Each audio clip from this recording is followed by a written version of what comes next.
a otra de las interacciones, una de las interacciones más lindas para estudiar desde el punto de vista ecológico y también de los posibles beneficios que podemos obtener por el estudio de estas relaciones entre poblaciones. Me refiero al mutualismo. Esta interacción tiene efectos benéficos sobre ambas poblaciones. Este mutualismo puede ser de dos tipos, directo o indirecto. En el mutualismo directo hay una interacción física. A su vez, dicho mutualismo puede ser obligado. Esto quiere decir que una o ambas especies necesitan la interacción para vivir, o puede ser facultativo, también para una o para las dos especies de la interacción. En el mutualismo indirecto no hay interacción física. Y vemos ahora algunos ejemplos. Los líquenes, sí, es un mutualismo obligado entre algunas algas y hongos que conforman precisamente esto que conocemos como líquenes. Es obligado para ambas poblaciones interactuantes. Otro ejemplo de mutualismo que es tema particular de estudio de algunos integrantes del grupo de ecología de facultad son las micorrizas, que refieren a un tipo de hongos que viven en asociación con las raíces de algunas plantas. Lo que vemos aquí en esta foto de color más blanquecino es precisamente estructuras de estos hongos que tienen una asociación obligada con las plantas. ¿Qué quiere decir? Que fuera de estas plantas, o si no colonizan algunas plantas, no pueden vivir, no pueden desarrollarse. En esta asociación mutualista, ¿sí?, los hongos favorecen o incrementan la absorción fundamentalmente de nutrientes como el fósforo y de agua para las plantas, y a cambio las plantas le dan al hongo energía en forma de carbohidratos para que esos hongos se mantengan vivos. Un término que en esta parte me interesa aclarar y definir, porque muchas veces se utiliza como sinónimo de mutualismo, es la simbiosis. El origen del término simbiosis es griego. Sin quiere decir juntos y biosis, vivir. Y fue definido por allá de 1879 como la vida en conjunción de dos organismos disímiles, diferentes, normalmente en íntima asociación y por lo general con efectos benéficos para al menos uno de ellos. Esta definición de simbiosis se encuentra sometida a debate, ¿sí?, y muchas veces, como les decía, simbiosis y mutualismo suelen considerarse como sinónimos, si bien no lo son estrictamente, ¿sí? En la simbiosis tenemos organismos disímiles que conviven, uno vive dentro del otro, ¿sí? Hay una asociación muy estrecha, ¿sí? Pero en el mutualismo, como recién definíamos, ambas poblaciones tienen que obtener un beneficio de esa interacción. Bien, un tipo de mutualismo facultativo, como definíamos hace un rato, lo representa la polinización, ¿sí? La polinización que pueden realizar insectos, ¿sí?, o también otros organismos, murciélagos, sobre todo en algunas plantas que tienen o que abren sus flores en la noche. Aves que también funcionan como agentes polinizadores. Es un tipo de mutualismo facultativo, la polinización, porque pueden haber otros agentes que también realicen este proceso. Cabe señalar que este proceso de polinización es sumamente importante en la agronomía porque es el que permite la reproducción de las plantas, la producción de semillas, de granos y por lo tanto el rendimiento. Si no existieran estos polinizadores naturales, tendríamos que buscar la forma de cómo hacer que la polinización suceda, y eso tendría un costo muy importante, seguramente. Otro ejemplo de mutualismo facultativo, ¿sí?, Es un ejemplo clásico de la bibliografía y de los ejemplos ecológicos de mutualismo. Lo representan estas comunidades, poblaciones de hormigas, ¿sí?, que viven en especies de acacia, ¿sí? Viven, como vemos acá, dentro de estas espinas, ellas ponen los huevos, ¿sí? Y el pago que estas hormigas realizan a estos árboles, a estas acacias, es la defensa. Cuando estas acacias son, por ejemplo, atacadas o van a ser consumidas por algún herbívoro, estas hormigas las defienden, ¿sí?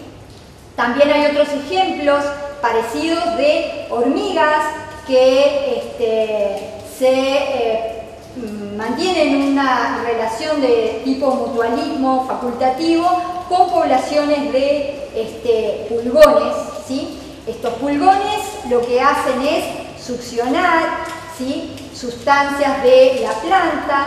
Estas hormigas ordeñan literalmente a estos pulgones, ¿sí?, y a su vez los defienden. Otro tipo de ejemplo de mutualismo facultativo es el mecanismo de dispersión. ¿Dispersión de qué? De frutos, de semillas, que realizan también especies de aves, especies de mamíferos, ¿sí?, especies de insectos, ¿sí?, y que gracias a este mecanismo de dispersión las plantas pueden, ¿sí?, colonizar ambientes, ¿sí?, que de otra manera, sin la acción de estos agentes, no podrían llegar sus propágulos hasta esos sitios. Bien, dos ejemplos muy puntuales de las interacciones que definimos como amensalismo y comensalismo. Recordemos que en el amensalismo es una interacción donde una población es perjudicada y la otra no es afectada. Puede ser el caso de las poblaciones de árboles que con la sombra, ¿sí?, pueden perjudicar, ¿sí?, a, por ejemplo, poblaciones de pastos u otras hierbas, ¿sí?, que se vean afectadas negativamente por efecto de esta población. La población de árbol, en este caso, sería la que no se ve afectada. En el caso del comensalismo, una población beneficiada, la otra se mantiene neutra.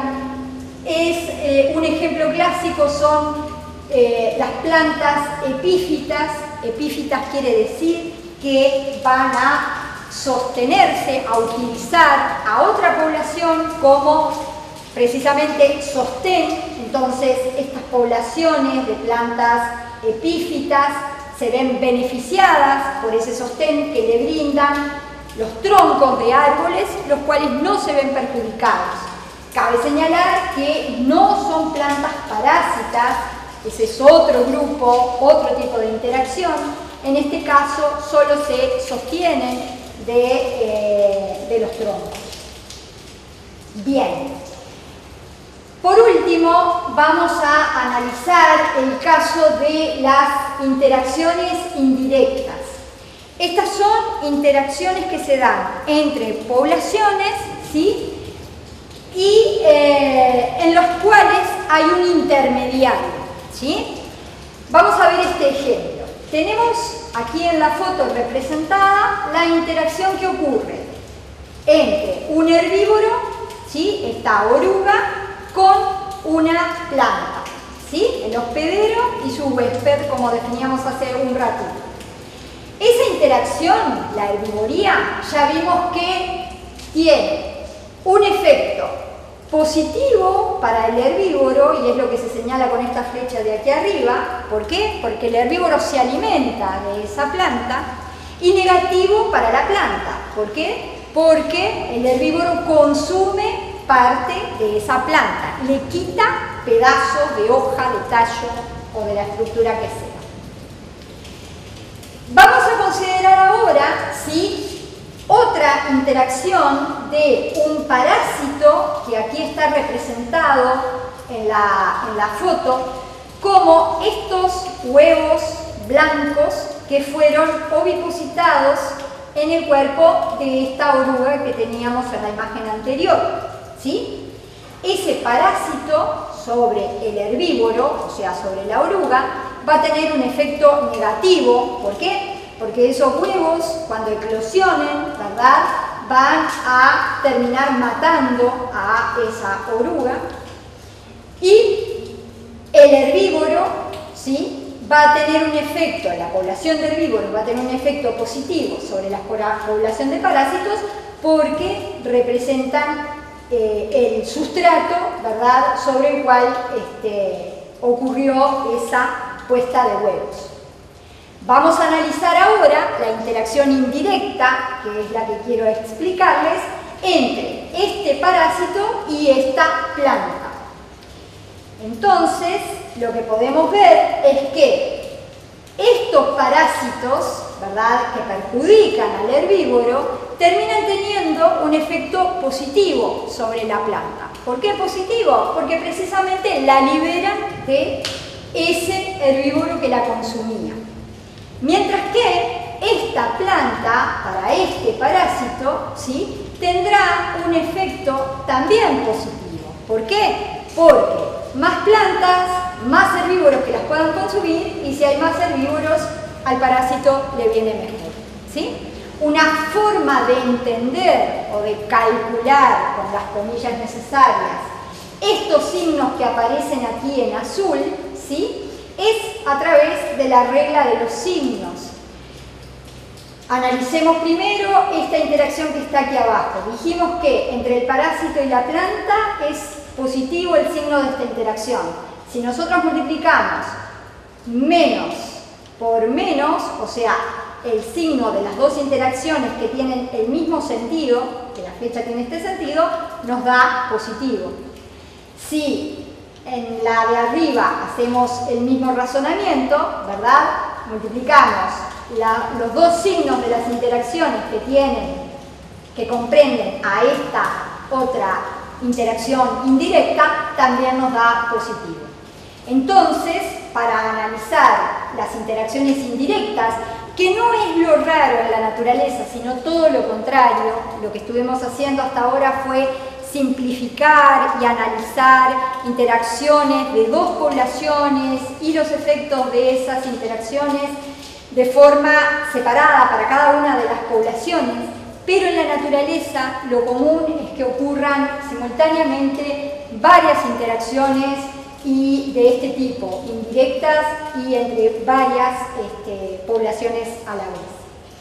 En síntesis de toda la clase que vimos hoy, me interesa resaltar los siguientes puntos. Los factores ambientales afectan a los seres vivos a nivel tanto de organismo, población y comunidad. Los organismos van a responder a ese ambiente abiótico de distintas maneras. Entre ellas, van a elegir el ambiente donde desarrollarse, lo van a modificar, lo van a construir. Sus poblaciones pueden evolucionar para adaptarse mejor a ese ambiente, entre otras posibles respuestas. Las interacciones entre las especies se clasifican, según vimos, de acuerdo al efecto sobre cada una de las poblaciones interactuantes. Esto es, efectos positivos, negativos o neutros.